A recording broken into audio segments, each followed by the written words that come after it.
Dito sa Marikina, napakahalagang iparehistro ang mga alagang hayop, lalo na ang mga aso. Ayon sa City Veterinary Office, ito ay patuloy na isinasagawa upang isulong ang responsible pet ownership at maiwasan ang pagkakaroon ng kaso ng rabies sa lungsod.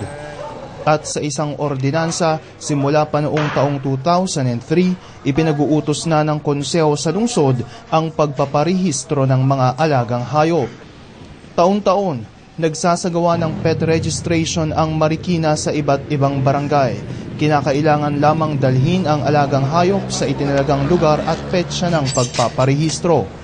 Kailangan sir iparehistro kaso kasi ibibigay ko po sa kapatid ko pang regalo para safe naman po siya in case po na makagat o makalmatot. Ilan sa mga requirements ay tulad ng literato ng alagang hayop, 2x2 photo ng may-ari at certificate of vaccination kung sakaling nabakunahan na ang alagang hayop.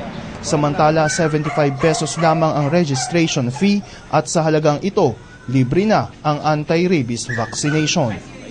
Ating mga mamamayan sa Marikina ay na-encourage po natin na magparehistro, pabakunahan ng kanilang aso laban sa rabies sapagkat alam natin ang rabies ay sakit na nakakahawa at nakakamatay.